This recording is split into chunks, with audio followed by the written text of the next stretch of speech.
Hi, this is Alan Marnes here. I'm just making a wee video just to thank everybody for all of your encouragement and support. Um, Obviously, I'd like to especially thank Rick Beato, who's been just an amazing person in my life, So I was just going to tell you a couple of wee memories just off the cuff, of how I met Rick and GL.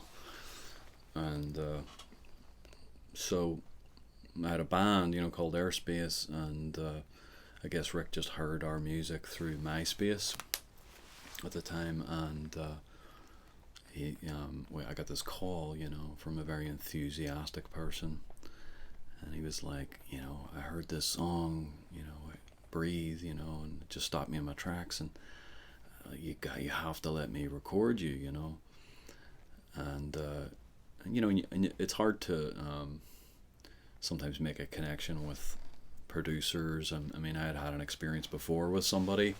We had played some of my songs and the band's songs for them, and I remember playing that song "Breathe" for him, and it's like when it goes to this, he kind of stopped and corrected. He was like, "Oh, that note sounds wrong."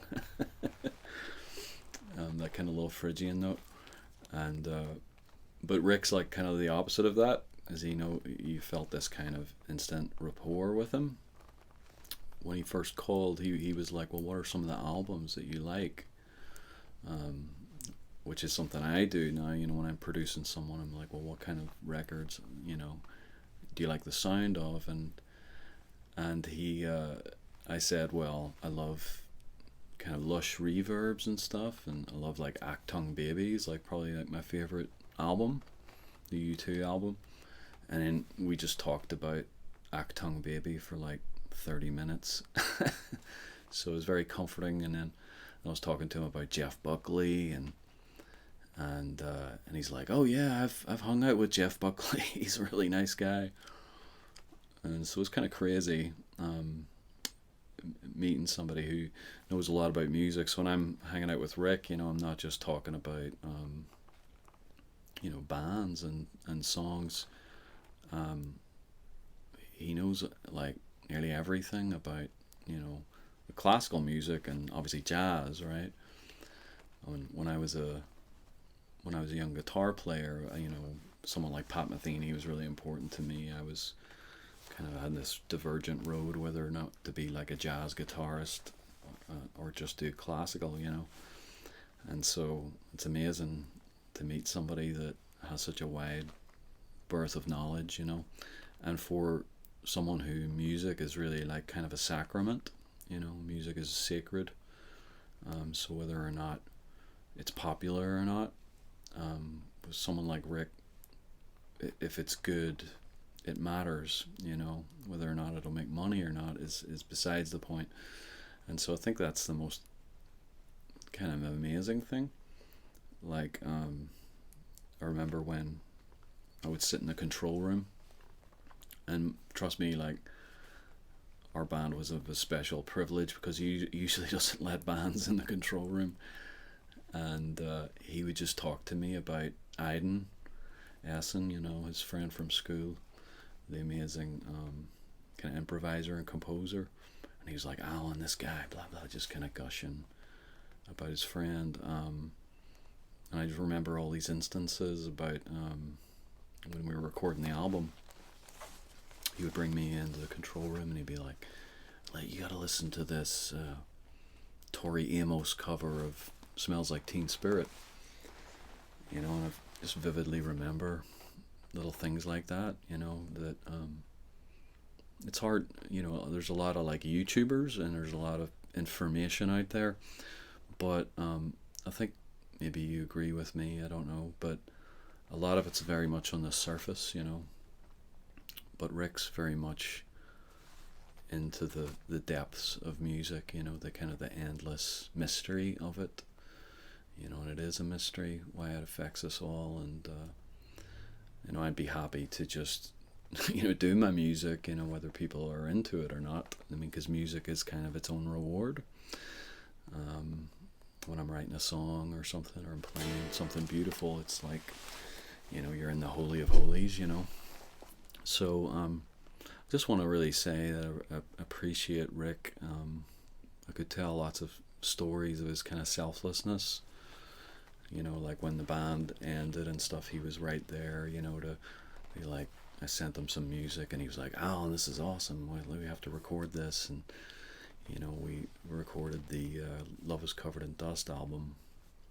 And he did these amazing things. Like he got like bought a plate reverb, like a real plate, just because that's the reverb he wanted on it. And we would chat about it, and he was like, "Yeah, I kind of feel this, those Simon and Garfunkel albums. I really want this kind of sound." And we talking in Subway, where I did the best. That's what she said, line of all time. But I won't get into that.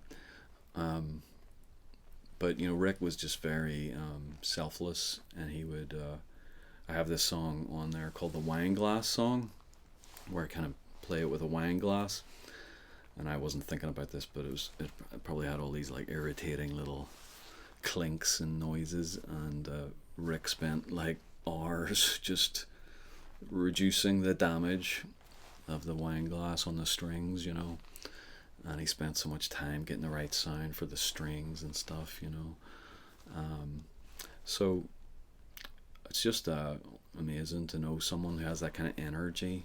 Like I love when someone has this like positive energy. I'm a bit more kind of prone to being, introverted and a bit melancholy perhaps, but it's amazing when someone is in your life and they just have this, they're like a force, like a force of nature, like this sudden good weather or this wind in your face, So Rick's got this kind of air about him, where it's like nothing's kind of impossible, he just does things, and so I just kind of so even if I don't have any success in the music world or whatever, he's just the kind of person that you want to know, and all these things that are the most valuable, those are free, the relationships we have, art itself, music. I mean, these are the really valuable things, and they're not utilitarian things. They're not necessarily useful things, but they're necessary for the soul. And Rick's just a real encourager. I remember when he first started doing the YouTube stuff and started taking off, he's like, "Alan!" He called me up, and he was like, "Alan, my YouTube thing's going crazy, I've got like 60,000 subscribers." Which seems a wee bit funny in hindsight, and that's amazing. Like, just to have anybody listen to your music is amazing. But Rick's just such a good communicator, I think, too, and his genuineness, and you can't really fake that. When you really love something, it's easy to talk about it, and I'm just amazed. If you have a chance, if you haven't watched that video where he talks about his kind of journey, where he just left the teaching job and kind of went following his heart. You have to watch that. It's very touching, and I'm a wee bit in the same boat, where you follow your own inner imperative and your own conscience, musical conscience, and so it's just amazing that he can bring together some of these things that I've done. I was even anxious about, doing my classical music, and all the people who like my Yes the Raven stuff are going to be like, "What's this classical stuff?" Get back to the songs, big lad. So it's an amazing gift he's given me, this wee video just allows me to be myself kind of fully, and I just hope you enjoy any of the future stuff I do, and please let me know, in the comments or whatever, things that you might be interested in, that I can maybe do little tutorials or teach. I'll be happy to consider all that stuff, and hopefully bring you lots of interesting new covers, and my own original songs, and a bit of poetry even, and a bit of lessons and tutorials, maybe little video essays. So thanks again if you've subscribed. It means like the world to me and my family, and I just feel so blessed. Beato means blessing. Rick Beato, and I just really do feel so blessed, and I won't waste any more of your time. I'll see you later. Toodaloot.